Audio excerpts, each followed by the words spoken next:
lots of money. Sometimes it can be scary, but I don't seem to worry, 'cause I got something better though. I don't need a fancy car. Life's broken me down with scars.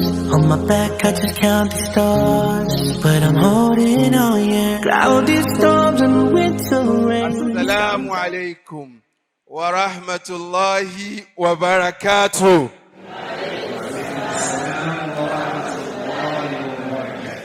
May I humbly first introduce myself to you.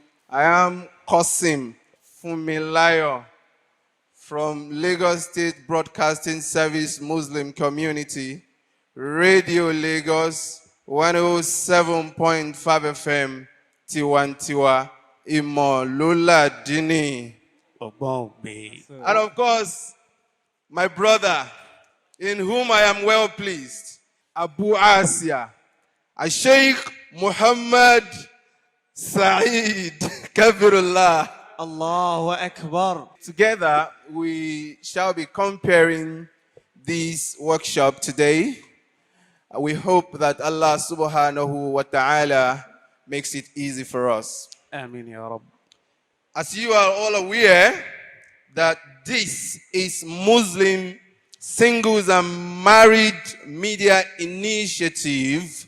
This is going to be an interactive session, and I promise you that it will be an interactive session. Let's roll with it. So, the first question.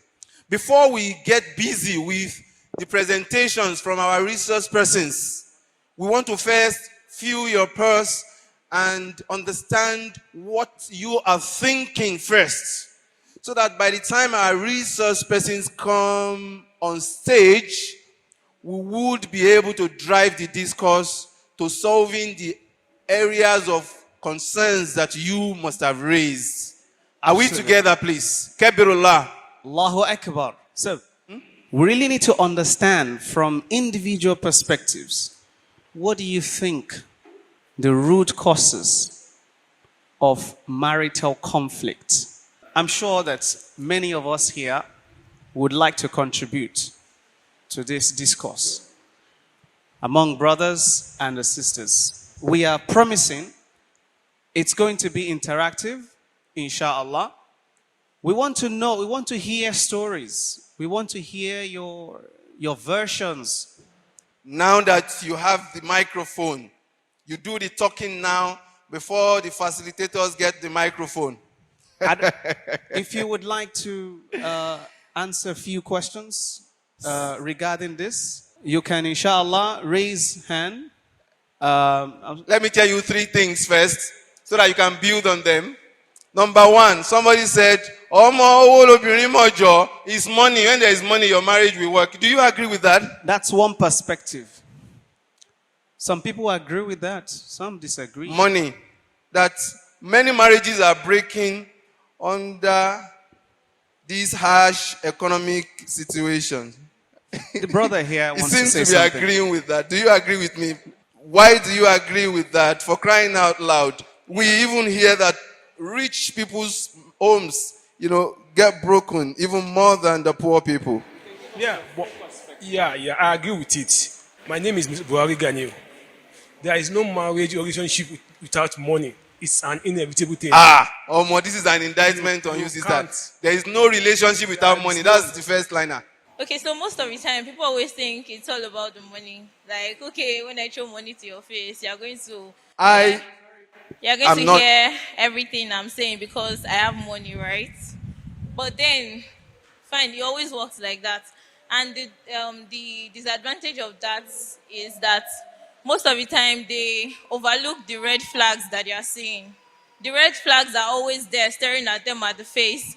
But then the money or the excitement that, okay, he's fine, he's this and that, always clouds the face of both of them. I don't know if you understand what I'm saying. I'm not talking about red flags. I'm talking about money. Money is a problem that people face in marriages, but the problem is actually how they work with each other on these problems. some people say more money, more problems. So when you have money, there are other problems that you also have to navigate. It is how you sort it out and how the other person tolerates their spouse that I think matters, not money. If I got the sister correctly, I think she was talking about money being the problem. There's a brother here. A marriage counselor, in after some years of practice, put together 5 common things that usually causes breakup in marriage. So one of them is money, the issue of finance. Hello, 1 2. So Hello, 1 2. a lot of sisters, they marry that, okay, I like him, he's tall, he has his parts, all those things. Then after marriage, they find out that Pampers is not cheap, house rent is not a joke, or no, things like that. The husband cannot keep up. The thing that they didn't discuss in the first place started coming up. So the issue of finance, that's one. Second thing is communication. Lack of proper communication too can also cause marital breakup. Another thing the guy mentioned is third-party influence. Third-party influence. Somebody that is facing 30 shege in a marriage, we are advising somebody that is facing only 2. That how can you allow that? Things like that. And at the end of the day, the marriage will clash. Another thing he mentioned is unrealistic expectation. Yes, Unrealistic expectation. I can relate to that. And the final one is communication. You've sex. mentioned that. Sex. Okay. Which is the most important in all? It varies depending on the type of marriage, but those are the 5 common ones. I heard that one of these, takes the chunk of the percentage, and that if you got that right, you'll be able to manage others. Which one can we identify of the 5 listed? Communication, definitely. Communication. In my opinion. In your own estimate, communication. Abu Asida, do you agree with that? Communication is very key. When it comes to marital conflict, I think the most important reason for conflict in marriages is miscommunication and understanding. Sometimes you can be communicating, the other person is not hearing you, or they are hearing you, but they are not understanding you. So that is the most, I think if you can conquer that miscommunication, at least 60% of marital conflicts, you'll be able to solve it. Then secondly, there are many factors, to be frank, but secondly, finances, it comes to, when it comes to marital conflict, it comes to play. Can't we survive without money in relationship? Do you think so? No, it's not possible. Even you are not even married. You yourself, you know the impact that no. It's not possible. Not to talk to when. But my own wife does not ask me for money now. She doesn't even care if I give or not. She's just who I take here. Is she here? This brother they play. You are the one speaking for your wife, or she's not speaking for herself. Money and women. I even heard that money was coined from women. Have you? I heard. I don't know how true. Women, money. I'll be talking as a marriage counselor. I've been working for like 8 years or thereabouts. So I would agree with the brother that said those things. But before I go there, I want to talk about money. Do you think money is the only thing women want? Do you know what we need? Are you asking me, ma'am? I'm telling you, I'm asking you because most of you men do not know. Can a brother answer It is the not question? about money most of the time. I'm not answering. You have to understand the need of your woman. Sometimes it is not money. Sometimes it's that emotional support that you are not giving. Sometimes we don't need your money. Sometimes we need you, we need your time. So as an individual and as men, go back home, go and ask your wife, what does she want? MashaAllah. Then secondly, Where I are agree. the marriage counselors among men? This thing is become 5 and 6 now. We have to start defending ourselves. Please. And the communication aspect of it, the communication, the money, the finance, some of the things that we don't get to address is the individuals in marriage, the you in your marriage. We don't address it. What do you want? Who is your wife? Some of you will say, and some of you are saying what women want. That is generally. You have to look at what my wife wants. It is not what your mom wants that I as your wife wants. So men should go back to the drawing board, which is knowing who your wife is. Even in fact, know yourself first. Before you know, if you don't know yourself, how would you understand somebody else? Do you understand a woman? They are saying, we are emotional, all about emotion. Do you understand us? Some of you men, I'm sorry to say, go back home, ask your wife, what does she want? Sometimes they are giving us money. We don't need that money.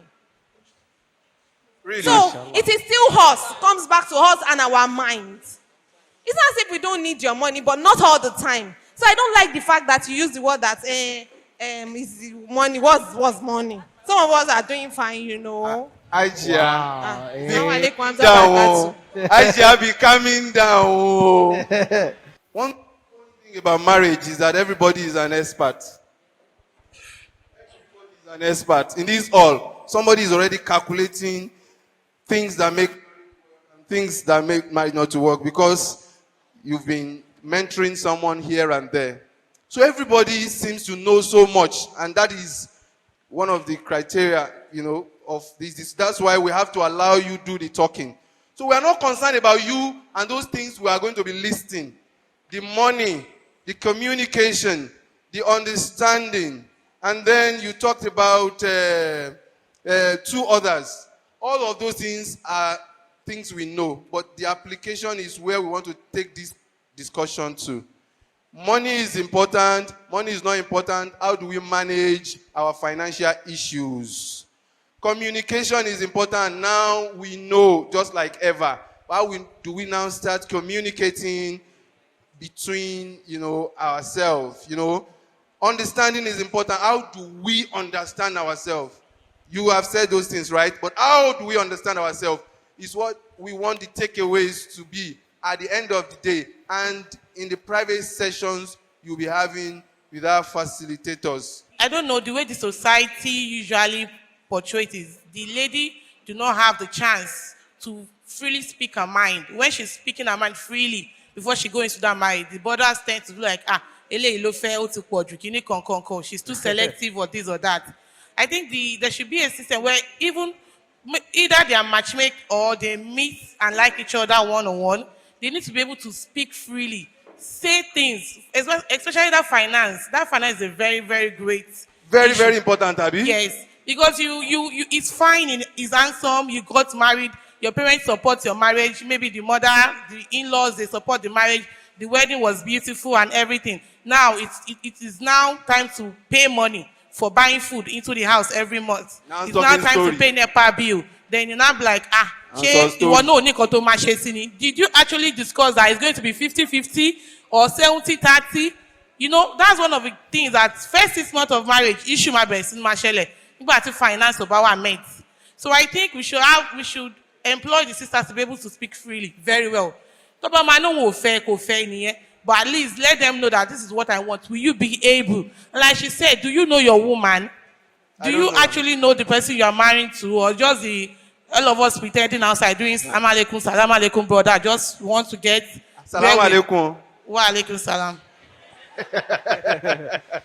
All right. Jazakumullah khair, sister. That's a lot.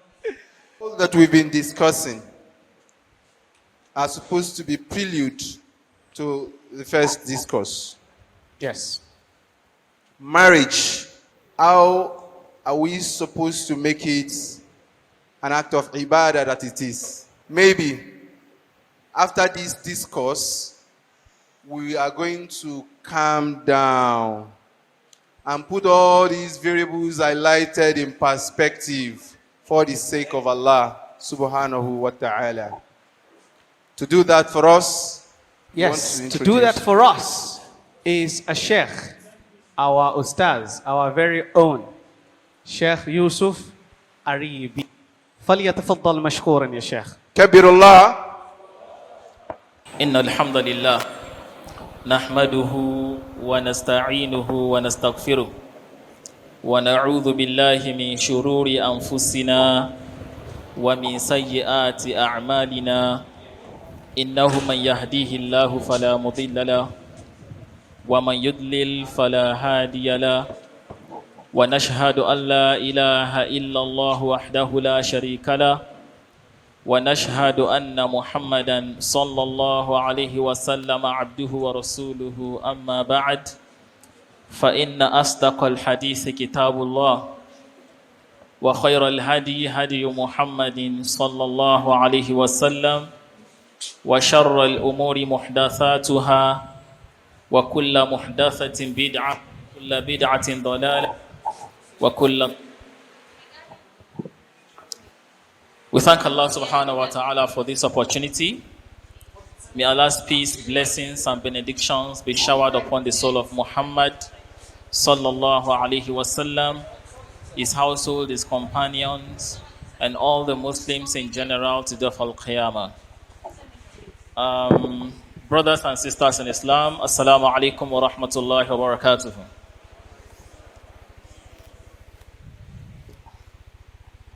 Marriage as an act of ibadah. I have listened to a lot of marriage counselors on the social media, websites, giving talks on YouTube. Some of them, maybe their write-ups and the likes. I find out that something is missing. And that is the fact that the emphasis on marriage being an act of ibadah has always been missing in that discussion. Today again, what I have listened to so far from among our brothers, sisters, is always complain about what does she need. We have a lot of focus on our needs in the marriage. And we talk more extensively on these needs. What are the needs of the wife? What are the requests of the husband? Leaving out in the discussion the fact that both of them must have in their mind that they are actually into an act of ibadah. This should be the foundation of every marriage. Considering nikah as an act of ibadah and allow every other thing to fall in place. And in Islam, as Muslims, Allah subhanahu wa ta'ala says in Surah Al-Hujurat, Quran chapter 49, verse 1, Ya ayyuhal ladhina amanu, Allah says, O believers, La tuqaddimu bayna yadayi Allahi wa rasuli. Nothing should precede Allah and His Messenger. Don't make anything precede Allah and His Messenger in your decision. Meaning, making Allah come first in whatever step you want to take in life. So the religion encourages Muslims to consider as an act of ibadah even his nikah, marital relationship, what you want to go into, see it first as an act of ibadah, so that whatever sacrifices you make will not go in vain. Whatever patience you have had, whatever sadaqah you have done will not go in vain, because you have put as a foundation for that marriage, for that relationship, you want to worship Allah in this relationship. Even though many other benefits may come, you'll be getting those benefits at the same time you'll be getting reward from Allah. And that is why Messenger of Allah Muhammad sallallahu alaihi wasallam said, "An nikahu sunnati." Nikah, marriage, is my sunnah. It's my way. فَمَنْ رَغِبَ عَنْ سُنَّتِي فَلَيْسَ مِنِّي. Anyone who shies away from my sunnah, who abandons my way, falaysa minni, he is not among us. He is not of me. That is to say that nikah is an act of ibadah. We hope to earn reward from Allah in our relationship with our spouses. When one of the companions was on his sick bed, he was about dying. So he said to the Prophet when he visited him, he said, Ya Rasulullah, please, my property. I have a lot of property, but I have just one daughter. I want to give the whole of the property as sadaqah to the Muslim Ummah. The Prophet said, no, don't do that. He said, nisf of my property. Okay, let me give half of my property to the Muslim Ummah and let the girl inherit the rest of the half. The Prophet said, an-nisfu kasir. Giving out half of the property as sadaqah is too much. He said, as-sulus. Okay, let me give 1/3 of my property as sadaqah and the rest be inherited by my daughter, only daughter. The Prophet said, as-sulus, 1/3. As-sulusu kasir. 1/3 is even much. He now told him the reason. He said, don't you know that antada'a warasataka agniya, that you leave your inheritors rich is better than leaving them poor, yatakafafuna nas, that after you they will start begging people. That don't think that you are just doing that for the sake of that girl. It is sadaqah. Hatta ma taj'al fi fiya imra'atik. Even you feeding your wife, providing for your wife food, it is sadaqah. Tujaru alayha. You are going to be rewarded for doing that. So in that hadith, scholars would deduce that, the Prophet said, even when you feed your wife with the intention that you are worshipping Allah, tujaru alayha, Allah will reward you for doing that. So, that relationship, what surrounds it, or the foundation of it must be what? Act of ibadah. You want to worship Allah with your relationship with your wife. You want to worship Allah with your relationship with your husband. It is because this concept of nikah being an act of ibadah is missing today. That is why we have a lot of issues, a lot of breakups. Despite the fact that we have more than enough marriage counselors in our society today, compared to what it used to be centuries back. In the days of our great-grandfathers, how many marriage counselors were there? Still, their marriages lasted longer than how our marriages today are. What is happening? What is missing? In those days, ask your mommy, your father, when you get home, your grandfather, how were they able, your grandparents, how were they able to sustain their relationship? Great-grandparents, how were they able to sustain their relationship? Even your own parents, how were they able to sustain the relationship?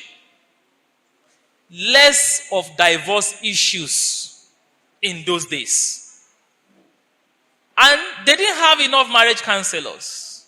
Did they even know what marriage counselors are? But now, we have more than enough marriage counselors. You have them on the internet. You have videos. You have YouTube. You watch them.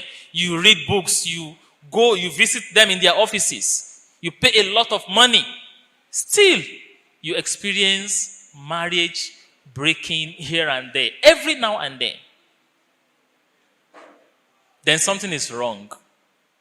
And that is the fact that none of the spouses is considering that relationship as an act of ibadah. I want to get my rights. I want to get my this. I want to get my that. By all means, I'm not going to take nonsense in this marriage. In the time of the Prophet, sallallahu alaihi wasallam, a lady known as Bariro, she was a slave. She got married to another slave known as Mugiz. Then somehow, Aisha radiallahu anha decided to free Bariro from slavery. So she bought her out of slavery and set her free. Somehow, Bariro decided to divorce Mughis. And Mughis happened to love Bariro excessively. Permit me to use that word, excessively. The love was in the peak.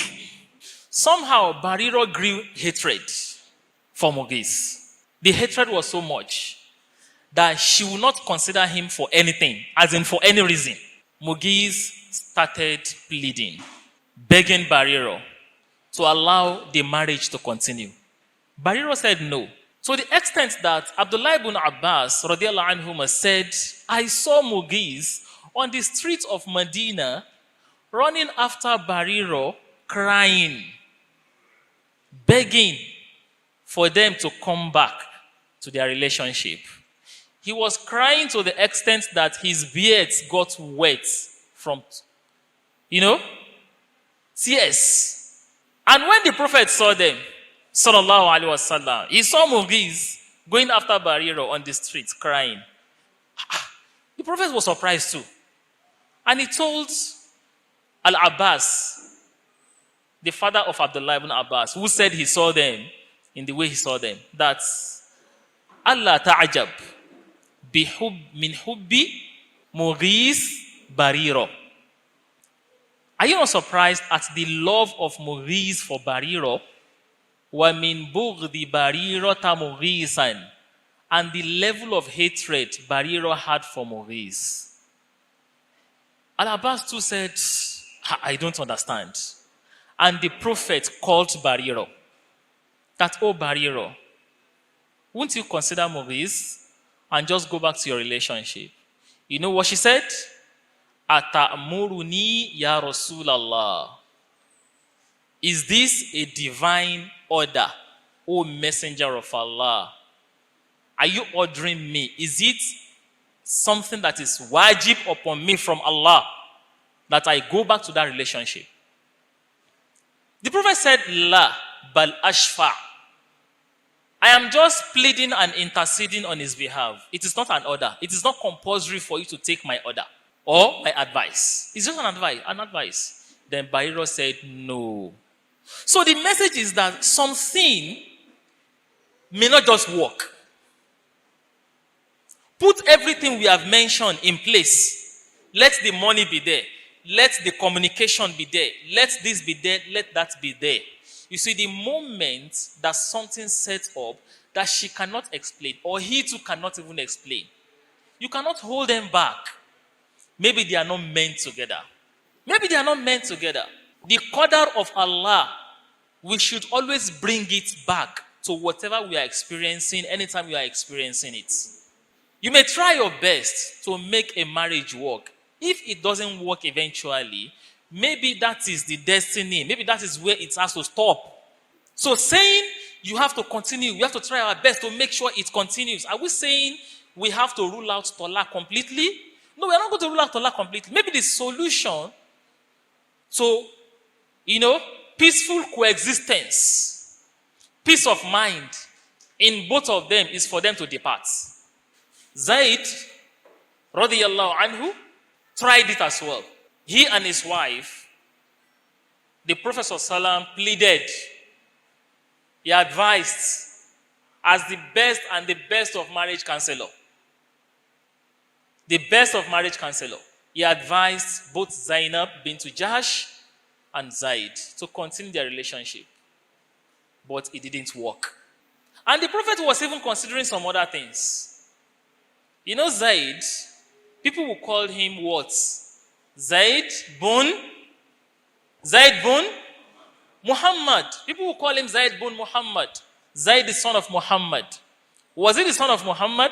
Sallallahu Alaihi Wasallam. Did the Prophet have a son called Zaid? No. He only had two boys. What are their names? Qasim and Ibrahim. Qasim, Ibrahim, and who? Then he had daughters. So, they did not listen as they were trying to come together, but it's not working. Allah subhanahu wa ta'ala instructed the Prophet sallallahu to allow them go on their way.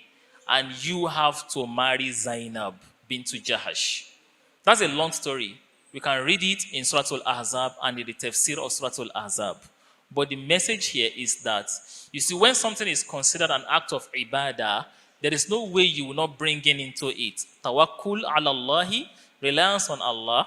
There's no way you will not bring into it. Sabru, being patient and perseverance.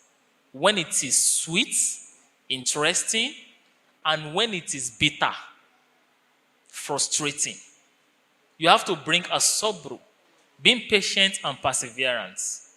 Then when it is not working, you try your best, you pray hard to make it work. So if marriage is not considered as an act of ibadah, there will be a lot of complaints. There will be a lot of complaints. Nobody wants to sacrifice anything for the other person. Or somebody will feel one day that my sacrifices, I think it is enough today. I have tried enough. If he thinks that he is going to earn reward with Allah, he will consider that relationship like the relationship of him and his own younger sister. The younger sister has been frustrating him. He has never said one day that I disown you as my sister. He knows how he manages the affair. Why can't he manage his wife? Why can't she manage her husband? So, the foundation is considering our relationship first and foremost as an act of ibadah, so that we can earn reward from it biiznillah. May Allah make it easy for us. When we consider nikah as an act of ibadah, then a lot of things will fall in place. A lot of things will fall in place. We are going to know what our rights are in relationship. This is very important. Whatever relationship you are keeping with anybody, marriage relationship, business relationship, please, for the sake of Allah, know your rights and know the limits of your rights, so that you don't eventually step on the rights of the other person. This point is very key. La tu'adduna al-huquqa yawm al-qiyamah. The Prophet said, you are going to return the rights of people on the day of Al-Qiyamah. If you fail to give your husband his rights, if you fail to give your wife her rights, you will return it on the day of Al-Qiyamah. So you need to know your own rights and the rights of your wives. Know your own rights and the rights of your husband. So you give him. The rights of your husband are your own responsibilities. The rights of your wives are your own responsibilities. So you have to discharge those responsibilities as needed. And pray to Allah subhanahu wa ta'ala to help you in it. This is very important. A lot of marriages break up today as a result of either of the spouses demanding for something that is not his or her rights and even making trouble upon it. Something that is not a right. It's just among the kamaliyat. The kamaliyat, they are like extras to sweeten up the marriage. The husband should provide food, clothing, shelter for the wife. He has provided all this. Asking for one of these three, for example, maybe shelter, that, okay, you see, this is our 2-bedroom flat. I think we need to go to a duplex. And I don't know how you want to do it. Next year, we have to go to a duplex. I'm not comfortable here anymore. Remember, askinuhunna min haythu sakantum. Allah says you should shelter them wherever you are sheltering yourself. Provide accommodation for them. You have provided accommodation. Now she's asking for something bigger. For whatever reasons, for whatever influences, I don't know. What she's asking for, not that anything is wrong in her 2-bedroom flat she's staying, but she feels no, I want to stay in a duplex. Please, you can ask, there's no problem. If you feel your husband have it, but don't make trouble over it. That is the point. Don't make trouble over it. Why? Because that is not, you have gotten your right, but you are asking for kamaliyat. Extras. Extras, we don't make troubles over those extras we are asking for. You can ask politely, you can joke about it, you can plead for it, the husband too can ask for extra things, but not to make trouble over those extra things, so that we don't break up our marriage because of those things. Let me give a scenario. In the time of the Prophet ﷺ, the companions, whenever they wanted to give a gift to the Prophet ﷺ, without discussing among themselves, all these companions, each individual had that feeling that I will go and give this gift to the Prophet whenever he is in the house of Aisha, radiyallahu anha, because of the love they knew the Prophet had for Aisha. So this companion wanted to give the gift to the Prophet. He would watch and wait for the day the Prophet would be in the house of Aisha, then he would go, he would give. They have been doing that. Other wives, they were not comfortable with that. Then, Salama, radiyallahu anha, and few other wives, they gathered themselves and discussed it. So they said, we are not going to meet him ourselves. Let us talk to Fatima, his daughter, to meet him on our behalf and lodge the complaint. So they sent Fatima. Fatima went to the Prophet sallallahu alaihi wasallam while he was in the house of Aisha. She said, Ya Rasulullah, O Messenger of Allah, your wives sent me to you. They said you should be just concerning Ibnatu Abi Quhafa. Concerning the daughter of Abu Quhafa, they are referring to the daughter of Abu Bakr bin Abi Quhafa. That you should be just concerning her. Whenever they want to give gifts, your companions, they should also give you when you are in the houses of other wives, not only in the house of Aisha. Aisha was there listening while Fatima was delivering the message. The Prophet said, Oh Fatima, don't you love what I love? She said, of course. The Prophet said, don't worry. Just go. Fatima went. She went to meet those women, the wives, that I've delivered the message, but I don't think my father is ready to listen to that. Then they said, maybe you didn't deliver the message. Maybe you didn't compose the expression well. Let us teach you how you are going to say it. Then they reframed the expression. Fatima said, I am not going anymore. You know what they did? They had to call one of the wives, that is Zainab bint Jahash, that you, the Prophet also loved you as much as he loved Aisha radiallahu anha. And, Zainab bint Jahash, she too flaunts among all the wives of the Prophet with what? With the fact that she would tell them that Zawajakunna ahalikum. All of you, your family members married you to the Prophet. وَزَوَّجَنِي min fawqi sab'i samawat. But Allah married me to the Prophet. Women now, they can do younger with anything. So she will flaunt with that. So because of that, they called her that.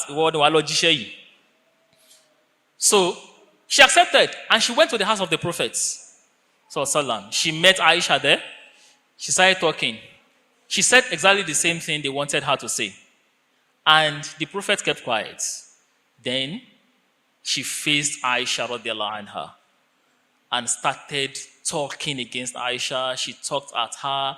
Are you the only one? This and that. Blah, blah, blah, blah, blah, blah. All these goes on Aisha. Aisha radiallahu anha kept quiet at first. She narrated this incident herself in Sahih Bukhari. Then she said she was looking at the eyes of the Prophet, somehow to take permission to speak, like she wanted to talk. The prophet kept quiet. He didn't see anything. Zainab continued pouring out angrily. Then Aisha radiallahu anha stood up. She said she stood up because she felt that it's like the prophet wanted her to talk. Then she started saying the same thing, that, what do you expect me to do? I should go and tell the companions that they should. Does it sound well? The companions should know that themselves. So she talked against Zainab, and to the extent that Zainab had to keep quiet for her and went out. Then the prophet laughed and said, truly, you are the son of Abu Bakr. You are the daughter of Abu Bakr as-Siddiq. Why didn't the prophet say anything? He actually didn't keep quiet eventually.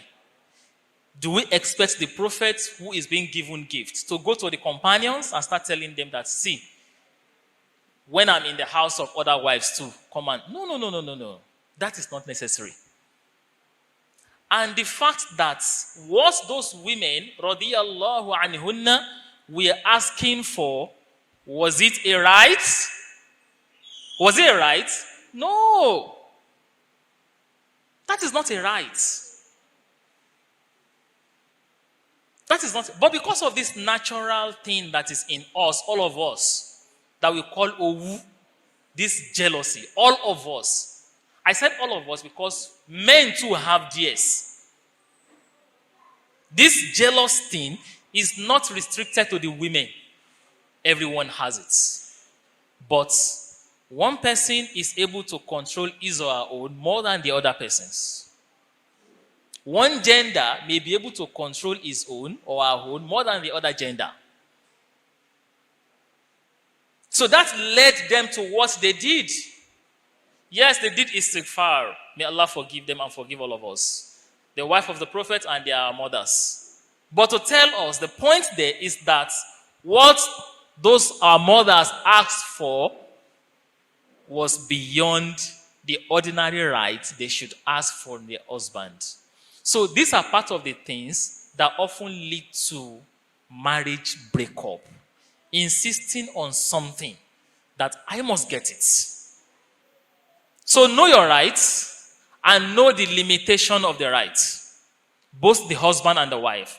And know the rights of your spouses. And know the limitation of those rights. When request for something that is more than the right is coming,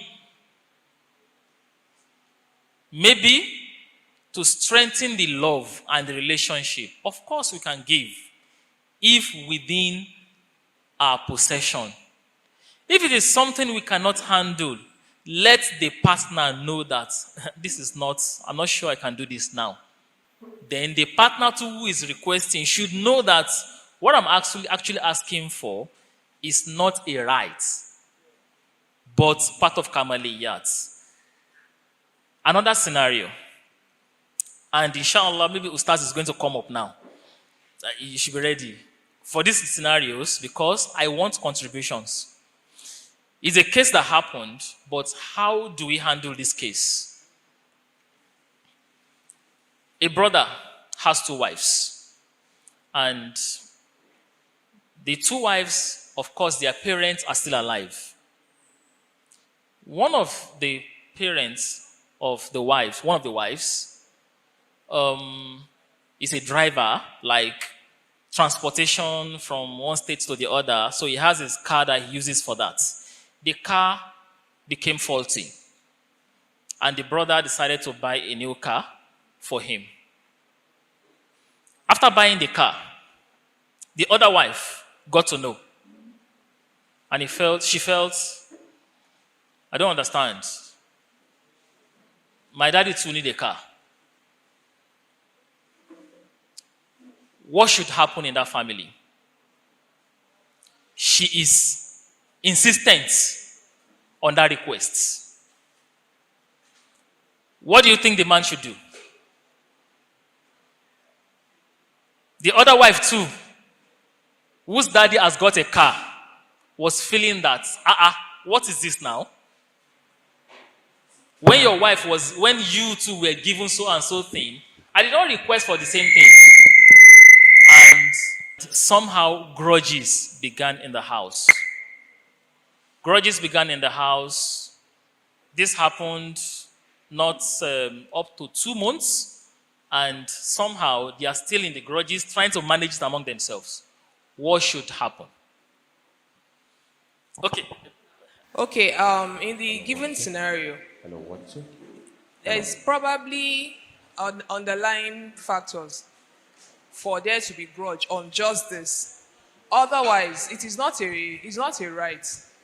And to give gifts to anyone, especially in a polygynous setting, that you give a gift to one part, one side, does not necessarily mean you must give the same gift to the other side. So, but if grudge is coming up, then that means there's something else that has been happening that perhaps she's just using this particular one to ventilate. So it's not a right for the man to give, because the man is not even responsible for his in-laws in the first place. So if he decides to give gifts to one of his in-laws for whatever reasons, he's not compelled to give the same gifts to the other wife, to his other in-laws. That's my take on it. Jazakumullah khairan. Another person? Do you think the man should hide, next time, should hide such gifts from the other woman? Aja is there? Yes, I agree that the man should hide it if the woman cannot manage the information very well. In order not to cause any other problem going forward, he should use his wisdom and hide it from her going forward, inshallah. Okay, Jazakumullah khairan. Now. I think instead of concealing the information, because she could get to know later, and that could result into something else. So instead, he should have called her and tell her, I have the intention of this whole thing for so reasons. So whatever reaction she would do, it will be between them, and that will not stop him anyway from doing that. Meanwhile, it is my opinion that sometimes you have to sacrifice your rights to have your peace. It depends on the one you value most. So for the sister, even if she thinks it's her right, even though it's not, she should learn to let go of certain things in order to enjoy her own. Now, the sister. So my contribution is the husband should not hide for any reason. For any reason, because we women like clarity and plain stuff.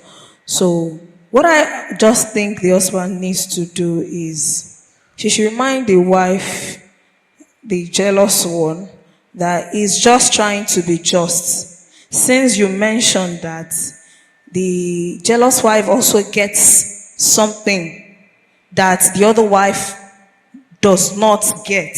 So he should remind the jealous wife that I gave you so thing at so time, whereas I didn't give the other person. So this is our own time to get.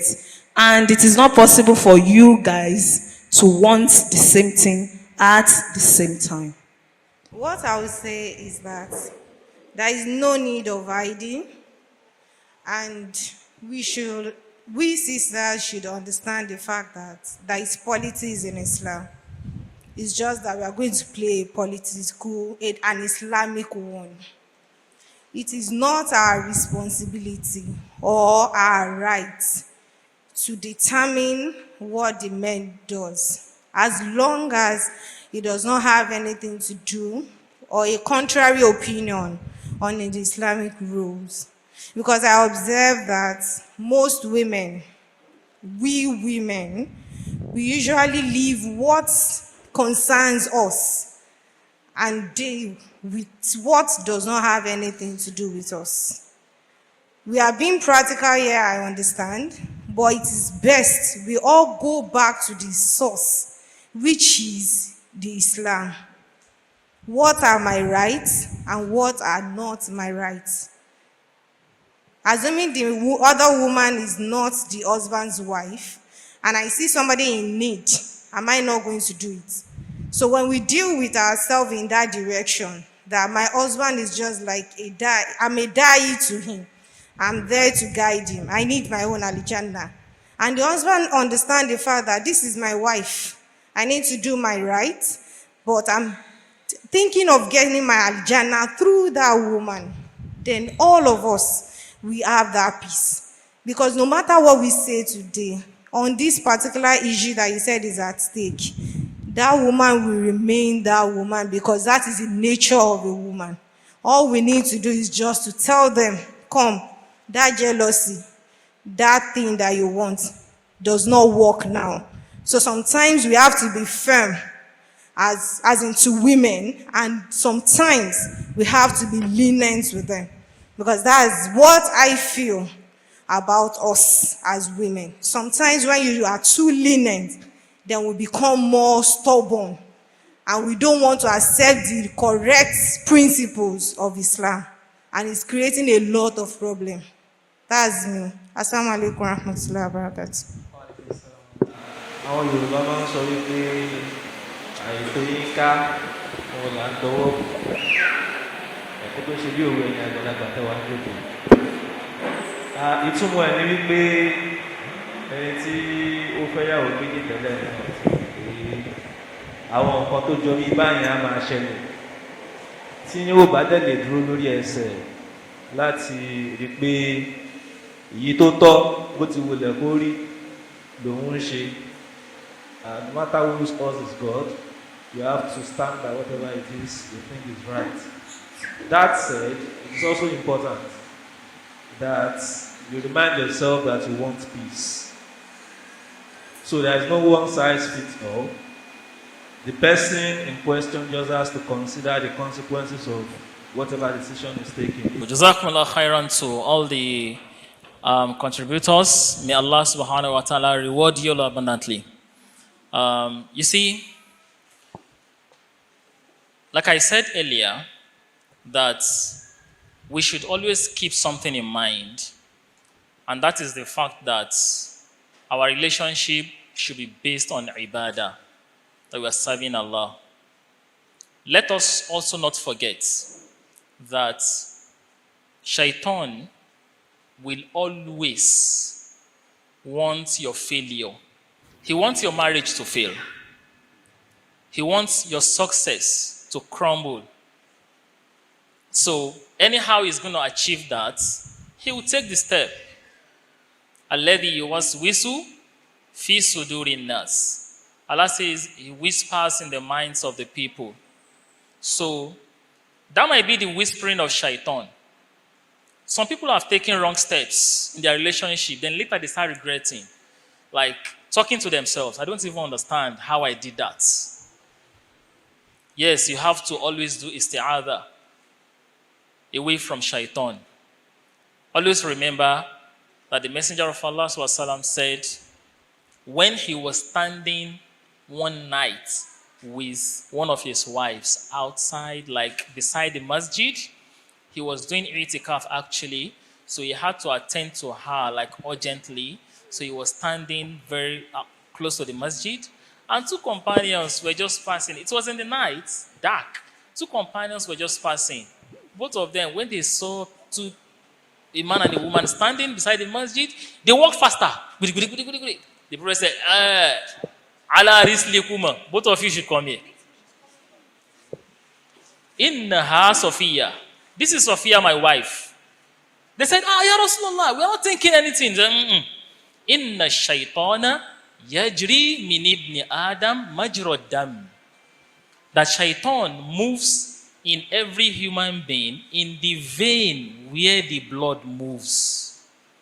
Shaitan moves in your body. So it is easy for him to whisper into your mind what you were not thinking before. Then you start thinking about it. So the prophet quickly did what? Cleared the hair. So somebody will not say that, I saw the prophet and one woman and one lady, middle of the night, hanging around there. You know? So the prophet cleared it. Innaha Sophia. It is Sophia, my wife.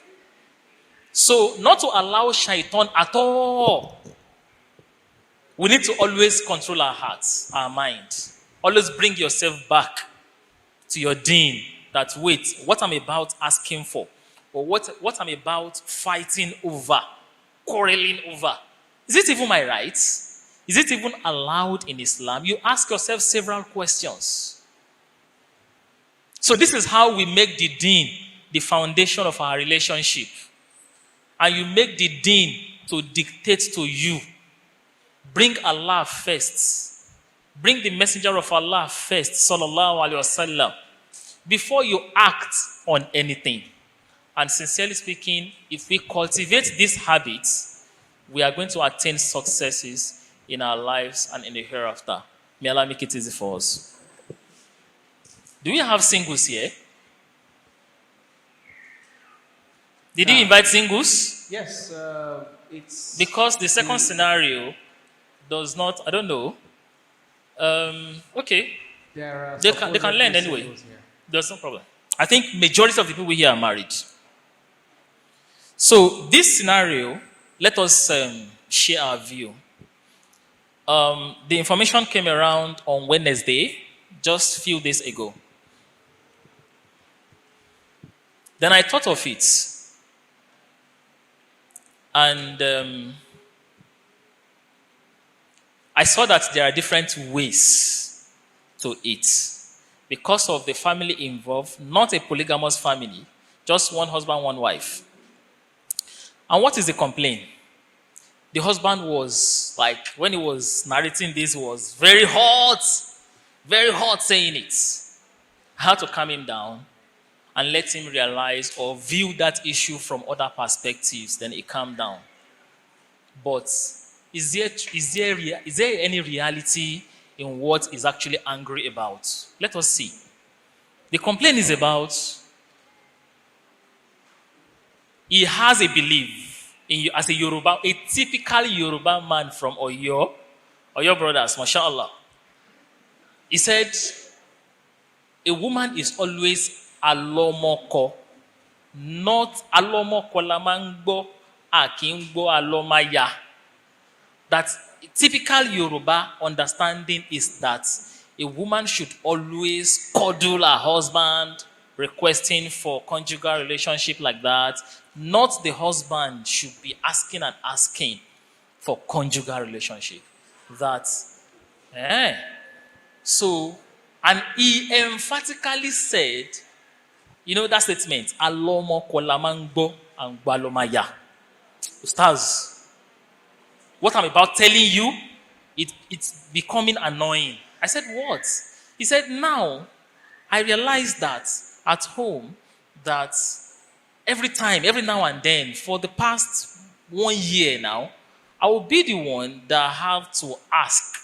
Like, she will just remain like this, then I'll have to be pulling her, then she will say, okay. Now, he's now feeling that, men now. Yeah, he's the only one advanced. That ego, what kind of thing is this? So then he brought that statement. He said, when he thought of that statement, Alomoko Lamangbo, I said, I'm right. This thing doesn't make sense. Then because of that, he stopped asking as well. He stopped asking. Then he said, for the past 3 months, nothing has happened. Then, shaitan, quarrel, hatred begins very little, like just small incidents that when you speak it out at that time, the solution will be as small as that problem. But if you leave it and you keep it, it will get bigger. And there will be problems. Now, he told me that recently he's not even feeling anything for her. It's not even this, it's not even that, it's not even... That has led to a big problem in that family. Is it true that Alomo Kolamangbo Kusinkatunje Alomaya? What should be the solution for this family? Who is wrong? Who is right? Both of them are wrong. Both of them are right. No one is wrong. No one is right. They didn't manage it well. Or he didn't manage it well. Or she has an issue, not responding, or not that she didn't respond though. She will respond, but she wants that. She doesn't advance. she doesn't advance. She doesn't advance. He advances always. And he now sees that advancing always as being belittled. Being belittled. He used that word that is belittling himself for advancing always. Okay, brothers. I think the man should be manly enough. The man should be manly enough. Okay. On this part of the sister, some of them believe that everything has to be initiated by the man or by the husband. It has to be mutual. It's not a must, for example, it's not a must for the husband to be the one calling. It's not a must for him to be the one doing this. It's not a must for him to be the one initiating things. It has to be mutual. You have to be romantic also. You can't just be. That is why some men get tired of their wives. Because they are just there, like flatmates. Like flatmates. So you should be able to initiate certain things. You should be able to reciprocate. Then the man shouldn't have gotten tired. He should have thought, probably she was not used to it. Okay. Probably she doesn't know how to, and she doesn't know it's important, so she needed to be implementation rather than making it getting to that stage. Jazakumullah khairan. Before we come back to you, Sheikh. Okay. One sister. Okay. Just like Sheikh said earlier, that we should go back to the Quran and the Sunnah. What does Quran and Sunnah said about this thing? Wọ́n ní pé aṣọ ìbora la jẹ́ fúnra wa, right? And it wasn't specified anywhere that who should go and meet who. So if the woman does not go to the man, and the man is doing his bits, he is doing it lillah. Just have it at the back of his mind that I'm doing it because it is my duty as a husband to satisfy my urge and all of that. And as a man also, I think he should have asked the woman, why is she doing that? He should have a conversation instead of him withdrawing. Because like he said, shaitan is everywhere. It will just be doing in your head that don't mind her. And that's how they are going to be far away from each other. I feel that the man has actually tried in his way to try to go to. But he was wrong for leaving it like that. Because if you both of you do not do it, nobody else will do it. So I think that the man should go to the man. He's the Olori Obi now. He should go and meet the woman like, why didn't you do this? Some women are emotionally wired. There might be some things that is bothering her, that is causing that to drift from the man. Perhaps if he has asked her, why is she doing this? Maybe she would have spoken. And if she hasn't spoken at that time, then maybe the woman is the problem. So, but the man shouldn't have left it and say, say it to come. This is their right and their duty, and both of them should fulfill it. A case last year, similar case, but the opposite. The wife was the one advancing. In fact, that one, the marriage almost clashed. Like, seriously, break up before a lot of interventions. But the complaint of the wife was that she had told him several times, what's your problem? I am the one always advancing. Don't you feel anything for me? If you are tired of me, you can just let me go. You get that? Yes. So let us put them together now. Yes. One of the things I mentioned was sex. So, when it comes to sex, majority of us, we shy away from it, even though many of us are doing it. The issue of sex has so many things, added to it. Like some men, they'll go to work, they come back from work, they won't take their bath, they come back like that, they want to have something with their wife. Being sweaty and smelly. Your wife would like, why some, even when they want to do the act, they just go straight to the point. No foreplay, nothing.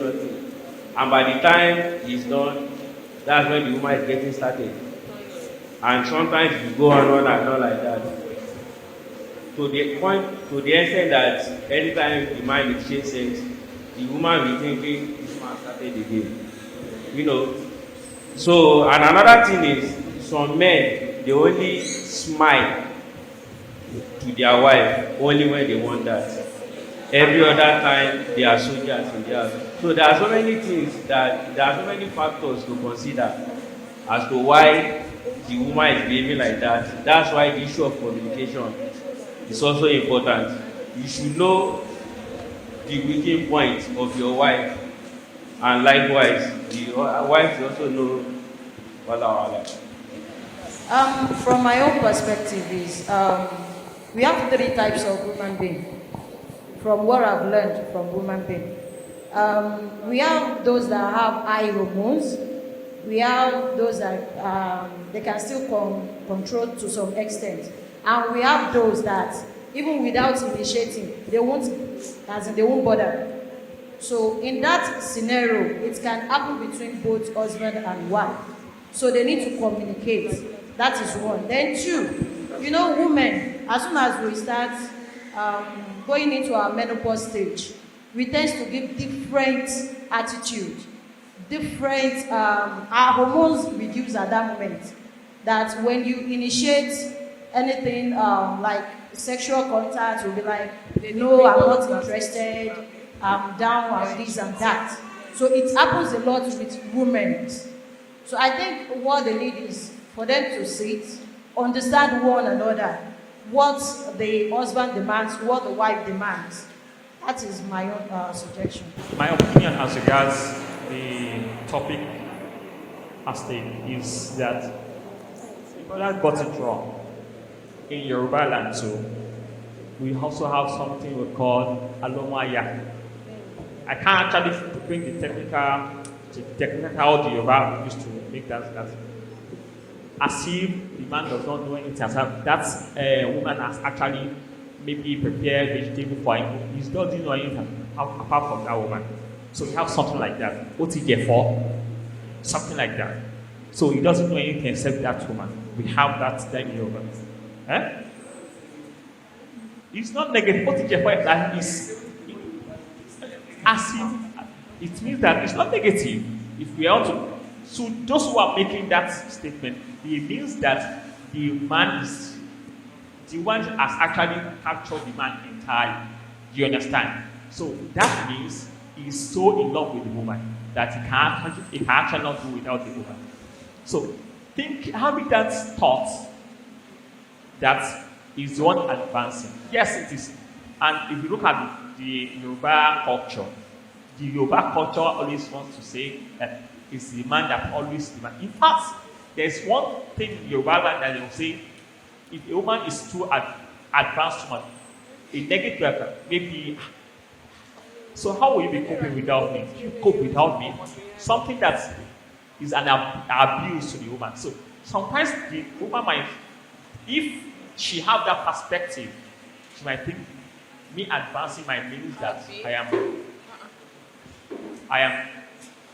a slut, I'm a harlot, something like that. In any case, so except that a good communication can come between them. Like some earlier speakers actually bring out. The relationship between some husband and their wife is just a cat and dog. They can't communicate, they can't seek. Because they feel if they ask, they don't know what they will expect. And doing that, that means the communication gap is already there. And if the communication gap is there, there is no way she would demand. I have had issues that some woman does not even know anything except they will just stand as a mortal. If demands meets them, you just come. You do what you do, stand up and go. Not even a question, are you okay? Do you feel, not question. So it has to do with that communication. Does he communicate with the woman? Does he? If he communicates, how does he? How did he communicate? There is a lot of questions that has to be asked, that has to be answered. Do you answer this? What do you do to attract her? Do you, like some men, some of women, it is one boxer in a week, throughout the week. I as an example, I was taught in my marriage with the condition that comes between me and that when I come back from work, I should take my bath. I'm not used to that. I grew up not doing that. But because of communication, we have to say, okay, no, I can't. okay, please go and take your bath before you. And so I started learning that. It is not all men that will listen. Well, if you are not interested, let me just go. And let me not that he's not praised, but he just wants to do the egoism, the ego that a man's used to us, to probably how you grow up. A lot of us, it is how we grow up, our environment, how we grow up affects our marriage. This is another relationship. We should not bring that to our marriage. We should try and learn and relearn. Learning and relearning is very important. Alaikum assalam. I think they need to sit down and communicate. The husband needs to have a communication with the wife. And within sex between a wife, it has to do with emotion. How happy she is. Is she happy with the husband? And she might be the shy type whereby she can't really communicate how she feels when he's having sex with her. She can't really say how she feels, the way he does it. And he might be the type which feels like when she asks that, oh, I don't feel the way you're doing it. You might feel like, oh, is it that she knows too much about sex before getting married? How did she get too exposed to ask such questions? Most importantly, they need to sit down and communicate within each other. Does she feel pain when he penetrates? And if it's the type who doesn't do foreplay before penetration, she won't be able to say it, because most times as women, we don't want to bring the man down, making him feel like you can't really do this, you're not doing it the right way. So they need to sit down and communicate within themselves, ask questions. Am I doing it the right way? Do you feel happy with the way I'm doing it? The wife too has to ask a question. Do you feel happy? They need to just sit down and communicate with both of them. And if she's the type who is too reserved, she can't really talk, she don't say things that are mind, he needs to sit down and always communicate, ask her questions. How does she feel? How are they went through? And women are always emotional when it comes to sex. So he needs to make sure that she is happy, to always want to have him around, and also want to initiate sex with him. So they both need to sit down and communicate with each other and speak out their mind where they feel it's getting wrong in the marriage. Now, shukran jazakallah khairan. Matters surrounding sex is usually very complex to tackle, because usually things tied to it are numerous. But I will start by saying, whatever it is that you feel you love, you need to first know that you may have to really fight for it. And fighting for it means doing what it takes to keep that thing that you love. And the reason I said that is because I realized that usually expectations before marriage, for men, maybe not so different, even though we have seen cases of men also, women complaining, men not making advances. But I think for men, the impression has been widely the same. So it's almost as if the expectations of men sometimes are far higher than the expectations of the women. Women, especially the moment they have a baby, they stop looking at how they started, how rosy it started, the promises they made to each other, how they felt it was going to be an everyday thing from the beginning. And this is why at many pre-counseling and premarital sessions, it's part of the questions that are being asked, just to start that conversation and so that you are not caught unawares. So we cannot begin to pick how many factors can be responsible for it. But some of the common ones has been the fact that maybe not enough foreplay, women take longer than men to get into the mood, blah, blah, blah. So, iṣẹ́ pọ̀ lọ́wọ́ ọkùnrin láti ṣe to start with, because the nature of a man, whether foreplay or not, you may not have to find a mood. So, it means you now have a lot of things to do because you love your wife, to now do your best to get your wife at the same mood that you want her, so that you can actually enjoy your wife. So that is what I meant by if you love something, you may have to fight for it by doing what it takes. On the part of the women, whether you are in the mood or not, you must also recognize the fact that the way Allah likened our wives, Allah likened them to a farm that you can enter when you wish. So, and the premise upon which we are basing all this is because everything we are talking about is Ibadah. And when you remove that from marriage, in the marriage you know cool. The essence of marriage is procreation, and it's also a source of calmness for the husband. And when that is not enjoyed, the sex factor is not enjoyed, then even the man can be broken. Likewise, the woman can be broken because when they don't have this and they want it, then the marriage is already reduced by half or beyond. So they both have to fight for that fact. So whichever half that is being affected. So one of the solutions is usually that, yes, it's easy to say, okay, communicate. There is this impression that you have sometimes, 5 years of marriage, some women are still shy to talk about it with their husbands, how they really want it when it comes to sex, or making those advances.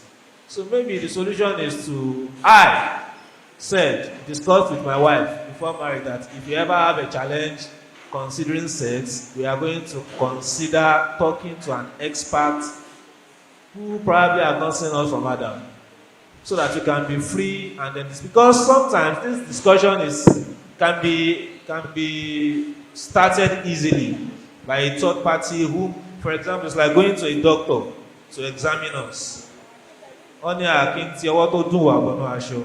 So you want to be free and so maybe a third party can help. Of course, it starts with the mindset of the parties involved. They need to know that it is something they have to fight for, because sex is a serious factor that keeps marriage. It increases love, and it is how they procreate, and in fact it's Ibadah. It's something that they should do, because the Prophet said that, sallallahu alaihi wasallam, if you engage in such act with someone who is not your wife, is one of the greatest sins. And the Sahaba asked, what if you do it with your wife? So if you don't do it with someone else and you are doing it with the rightful person, then you are supposed to have great rewards. So they should also see it as, and if you are not happy doing it, then how are you going to get reward? So we are supposed to submit to our husbands, but our husbands are also supposed to understand that you have feelings as women. And for those feelings to be respected, it comes way before the actual act. The things that you have done before then, acts of service, kind words, gifts, and all of that, can help you, help the atmosphere, to create the right atmosphere for that. And beyond that, if you can't do that, make sure you see an expert, see how you can help your games in the other room. What I would say here is that is why the issue of counseling before marriage comes in. If both, as a single brother and a sister, it is best to understand ourselves before we get married. That is why it is very necessary. And I feel, alhamdulillah, we are improving on that as a Muslim, going for counseling before we get married. We are doing better now. So in that regard, we will end up understanding each other's personality.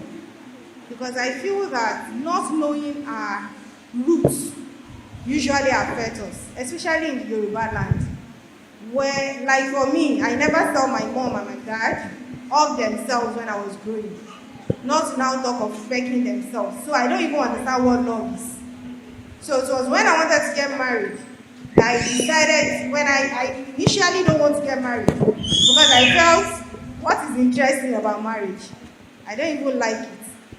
But when I was as in going deep in my religion and I realized that it's a means for me to get to Al-Jannah, I decided to go and learn about that marriage, which is that course.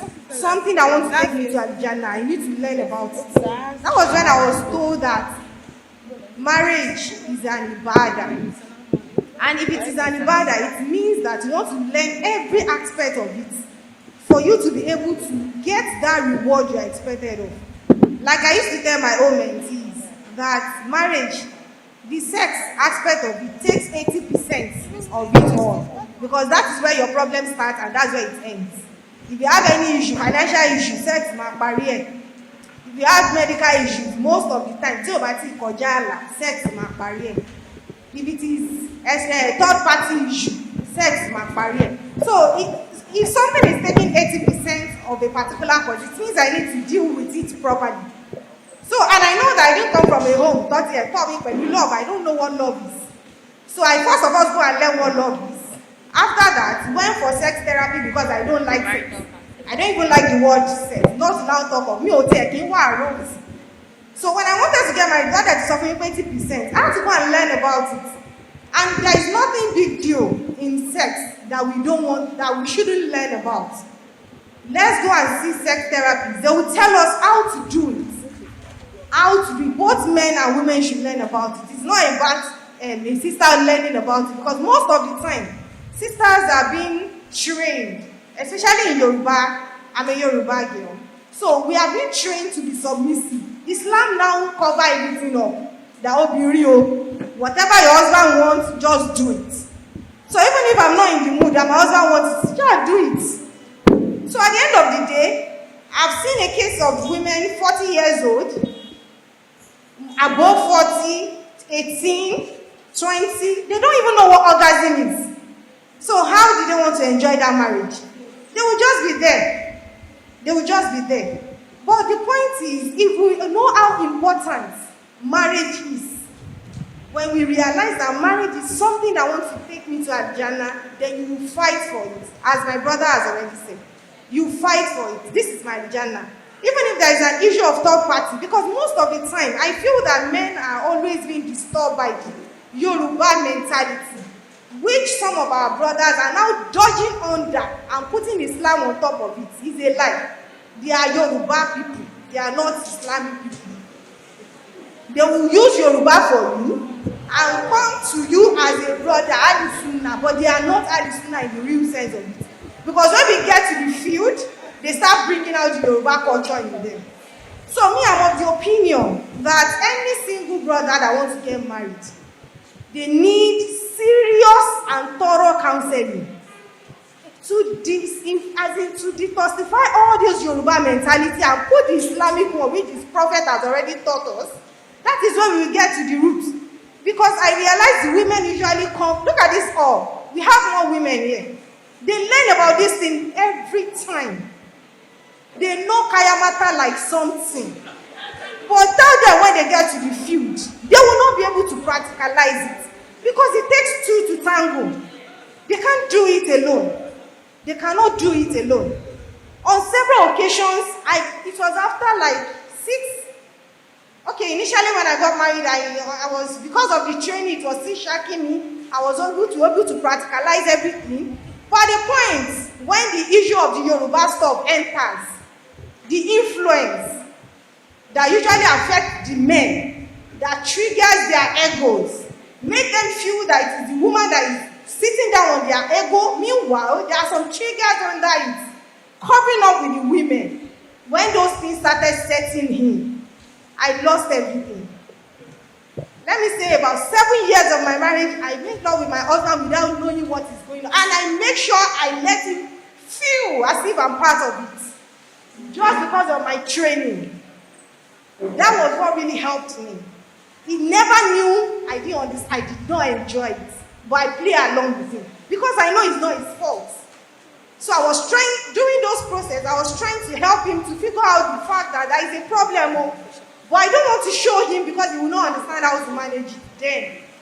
Not until when he realizes it. Most of the time I will tell him I want to be alone with him. He will be like, be alone with you. Alone, no. We go to hotels sometimes, stay there from morning to night and come back home. Because I want that feelings to come back into me. Because I know it is a life contract. And I want to be his wife. So I have to work for it. Call on Joko Babe. So I feel that sisters should understand that marriage is Ibadah. And look for every means to do it. Because I tell you, brothers want things don't know. So don't stress yourself. They are our first child. Forgo their mistakes. I'm talking about the married ones. Forget about their mistakes. Sometimes they don't intend doing it. It is just influence. So just let it go. Calm down. Of course, then you will be able to settle it. So you have to ignore them and do the normal thing. Like, I want to fight for my Aljana. That is it. That's how marriage is. Marriage, you fight for your husband. And the issue of polygyny, whatever, it is secondary. It doesn't have anything to do with your relationship with Allah. Because your relationship with your husband is just like your relationship with Allah. So when you tie your relationship with Allah and you allow nothing comes between you and Allah, Allah will sort the others for you. That's my own side of it. Assalamu alaikum. Wa alaikum assalam wa rahmatullahi wa barakatuh. Jazakumullah khairan jaza. Now, Ya Sheikh, we have gathered a lot of opinions on this. Alhamdulillah, wassalatu wassalamu ala rasulillah. Jazakumullah khairan to everyone for their contributions. May Allah subhanahu wa ta'ala strengthen our relationships and put barakah in it and reward us abundantly. It's very important that in all of this, from the scenario that was brought, we need to communicate. We need to communicate what is happening. Ask questions, but politely. Ask questions, but politely. Make requests. Ask what is happening to her or what is happening to him. If you have to tell him that I am the one advancing all the time, you can ask questions like, not with anger, not like a complaint, that hope there is nothing wrong, Sha. Or am I doing something that is wrong that you don't like because I don't see you advancing? Maybe I'm doing something that is wrong. There's a way you present it and you will feel like, Jekin Shalayi. And if he's the man too, she's not responding, you are the one always advancing, and you feel she should also advance. Of course, it should be a mutual thing. It should be a mutual thing. The Prophet said when the man goes out, sallallahu, and he sees something in other women or one lady moving kurikere, and he sees that and he feels, wow. The Prophet said, go back home. What you have seen is also in your wife at home. So go and advance. So if she's the one who is not advancing, or the man himself feels he has not always been advancing, she can come out clean, like, well, I don't know what's happening to me. I don't just have that feeling anymore. Not turning everything to agidi. I don't just understand though, seriously. I don't know what's happening though. The way he has said it now, it sounds like he's asking for help. Wallahi, the wife will understand. Like, why not let's seek medical intervention. Let's do this. Let's do that. But if it is like the wife asks, oh, you have not always been advancing, is anything wrong? Kiwani. Oh, God lost me, Joe. I've always been tired. Like, she'll feel pissed off. She'll feel pissed off. So there is need for communication among the spouses. It is very, very important. So if it is that, you are advancing too much, like I cannot bear it, You communicate it. You see, say it. Discuss it. Discuss it. About 4-5 years ago, yes, a marriage broke up. And it was understandable. It was very, very understandable. In fact, it was the sister that sought for khul'u. She ran for her life, for her dear life. What is the case? The man was too extremely hyper powerful to the extent that he demanded 3 times a day. It was like amala and fried rice to him. In fact, this brother, I know him very well myself. Like, I know both of them. Hey. Somebody said, one of us said that, Ustaz, tell that brother, Kolomagbe Pong Pong. By the time he works out the whole of his strength, he will not come and kill that girl at home. But sincerely speaking, she could not bear it. She could not bear it. Every now and then, every day, she's worn out. Completely worn out. Her parents had to intervene. So Kilowa Feba, she said, I want to go out of the marriage. She ran for her dear life. Some people are like that. So we are different. And what works for this family may not work for another family. So each family situation has to be addressed differently accordingly. Thank you. So we have to pray to Allah for guidance, and we try our best to accommodate one another and communicate, sincerely speaking. I have another scenario here, I don't know. Maybe Stas is going to read it to us. So we have to communicate. You see, this communication is very important. There is it is one thing to communicate, it's another thing to communicate effectively. Yes, you are communicating, but it's not effective. How are you presenting it? Even in da'wah, وَقُولَ لَهُ قَوْلًا لَيِّنًا. Allah told Musa and his brother, when you get to Fir'aun, please talk to him gently. لَعَلَّهُ يَذَّكَّرُ أَوْ يَخْشَى. Maybe he would think. Maybe that will have impact. So let alone among husband and wife, our communication, let us make it effective. I don't know the meaning of mood swing. Mood swing. Maybe marriage counselors and our sisters can talk about that. That was a problem a sister had. She just locked up completely in the house. And the husband was petting, kilo shele, nothing. Kilo shele, nothing. You know, the husband will text her, message her, ask her, kilo shele gone, nothing for good 3 days.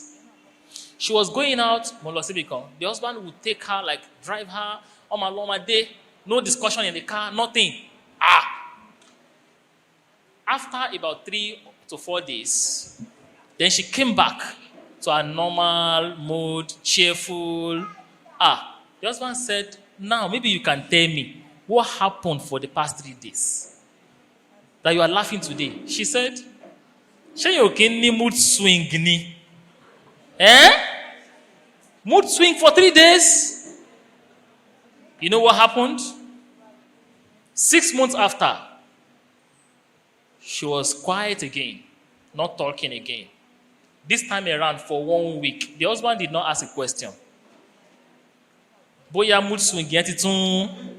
What is one day? Then she got angry. What is this now? You have any problem? You didn't even ask for once. Just take a little share. Yes, but the mood swing again. Oh, not today. They told me, I said, I'm hearing mood swing for the first time. What is mood swing among the sisters? Maybe they can tell us so. We have to communicate. Does mood swing mean don't say anything? Who wants to explain mood swing? Mood swing? See, this question, as flimsy as it seems, is very important. it is hormonal. And that's what men don't understand. And that is part of what they say that understand women. It has to do with hormones. Most of the time, a week before the menstrual period comes, it's not like we want to do it. It's not like we are happy about it. It is all of these things clashing. It's just the same way they say that a pregnant woman can be very delicate throughout her pregnancy. The same thing, hormonal clash is what leads to mood swings at times. The scenario you gave, you must ask. And if you don't ask again, you have offended us. You must. Whether we are answering or not. Because the truth is, as serious as the truth is, some of the times, not everybody can articulate how they feel. So when they say nothing, truly is nothing. And she just does not feel like talk. In fact, some of these things we are saying, it affects appetite. You don't feel like eating, you cannot sleep, you cannot. So when you're asking it, what we just need at that time, just be around. Because we can't explain what is happening.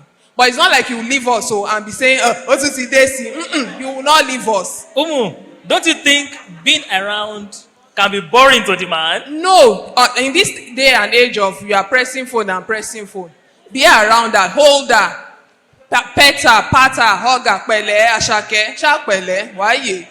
Some of these things, as you know, but if you now say, let me leave her, you're in trouble. You shall lie again. Because I heard you are looking at me. So if I die. So these things are hormonal, honestly. And it's not like any woman is out for you. Except, of course, you are dealing with a woman who, by nature, she stonewalls. That's a different thing. That one, you may not be able to differentiate between as usual stonewalling and mood swing. But if you are with someone who is a general life of the party, but you just notice, you pay attention. Those times happen immediately just before the menses and immediately after. Just before, days before, is PMS. Read about it. And post again just after. So all of this is just the hormonal whatever that is happening and is making us feel scattered. So, but for someone who is a natural stonewaller, malice, some also hide under that. Some people stonewall. They feel, I will show you. That one is not mood swing. So if you're dealing with someone who would keep malice, you should quickly remind her that not be so rather than, having to hide under. If you look at the one who is in having mood swings, you see that she's not eating. She's not bubbling. She's not, the usual thing she does, it's not interesting to her. Not the one that is eating and finishing and saying, I will show you. You will know the difference. So at that time, again, like I said, be around us. Don't be forming, if you do that, you're in trouble again.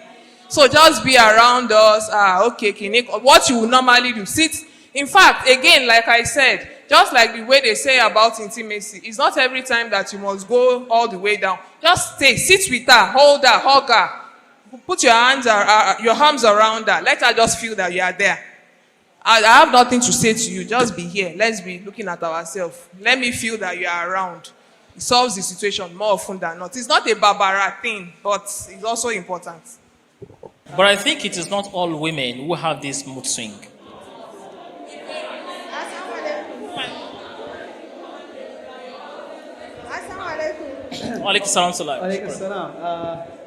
We all have, actually. It's the intensity that differs. We all have it.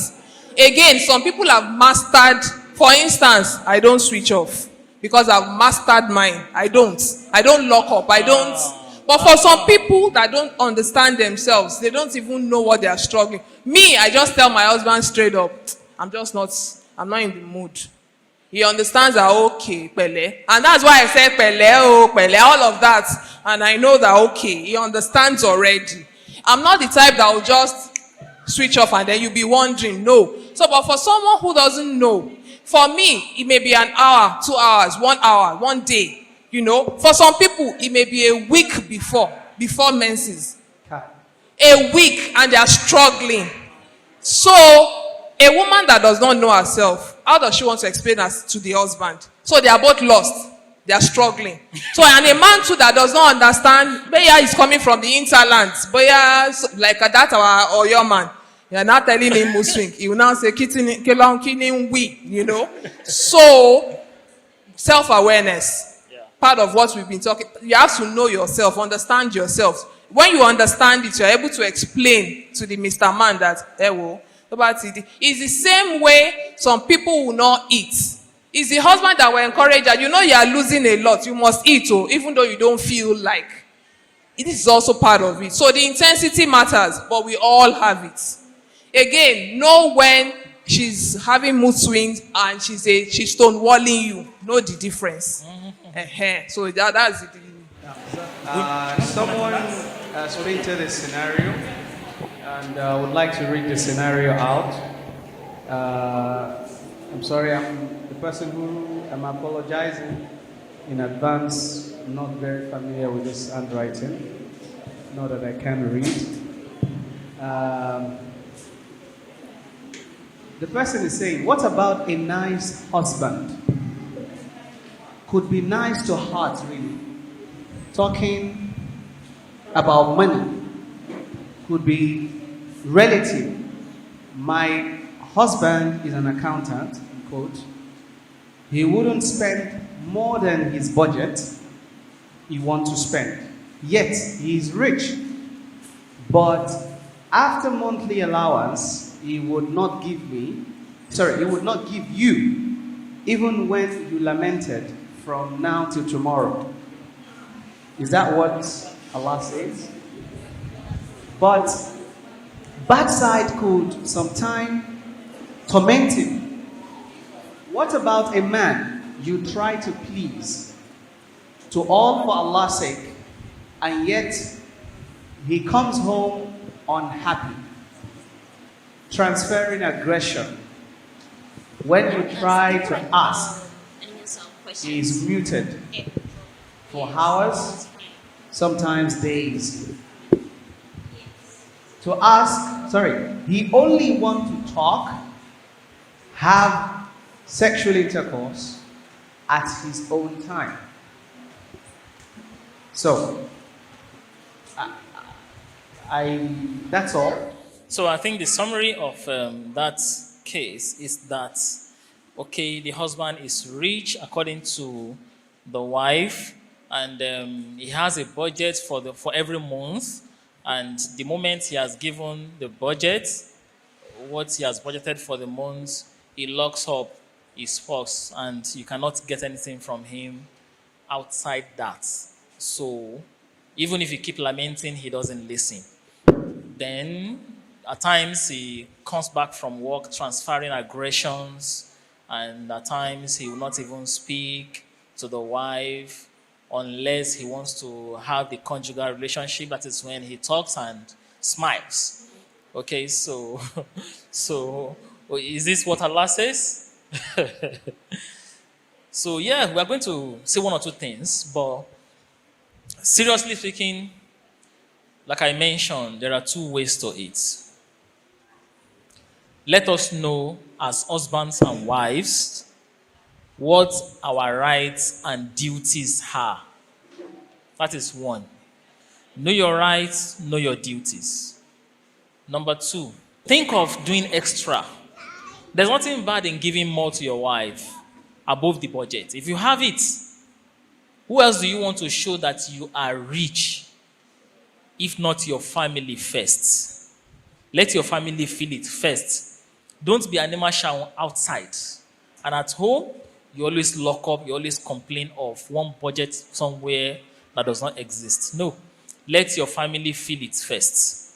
So you spend on them, unless if you notice extravagance on the part of the family members. If you notice any kind of extravagance, then you find a way to discuss it. Not just to lock up even. When you discuss about extravagance, Allah does not want it, Allah does not want this. This is part of extravagance. I will not allow you to do this. I will not allow you to. I know somebody that he has this internet. He subscribes unlimited at home. He leaves it at home. He doesn't even take it to work.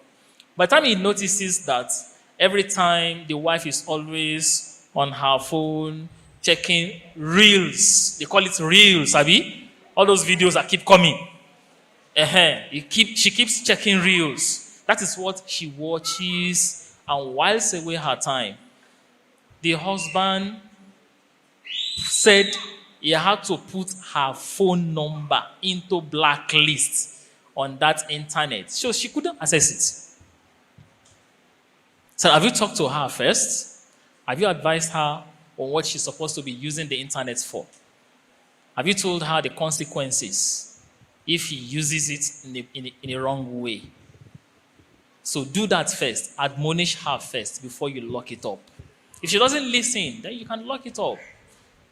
So, you see, there are measures to curtailing some of our excesses among ourselves. So it is very important that we understand that you should be ready to do more aside the actual responsibility on you. If you have the opportunity to do it, Islam does not say that do only the responsibility and you lock up. Why do we have tatawu'at? You have tatawu'at. Allah loves you to do what is compulsory. Then he said, do tatawu'at too. It will be a means to augment some mistakes in what is compulsory that you have done. So we should do tatawu'at too in our family members. This is very important. And as well, the woman should try as much as possible not to demand for something that is too way out of the necessities. Even if you have to ask for something big, like because you know he can afford it, you should find a way to do that, to get him happy to do it for you. This is very important. So, transferring aggressions on anybody, even when it is not your wife, it is not allowed in Islam. You don't transfer aggressions on people, let alone on your family members at home. If somebody has angered you from your place of work, as you get to the door of your house, please pull down everything and welcome the home, your wives and your children with happiness, and forget all those angered issues from outside. This is very important. Don't destroy your home because of, and again, maybe something is wrong that the husband is not explaining. This is where communication comes in again. The wife should have a way to ask to get those things from him, and pray to Allah as well for guidance for both of you. You pray for guidance for your wife and for your husband. May Allah subhanahu wa ta'ala be with us. Wassalamu alaikum wa rahmatullahi wa barakatuh.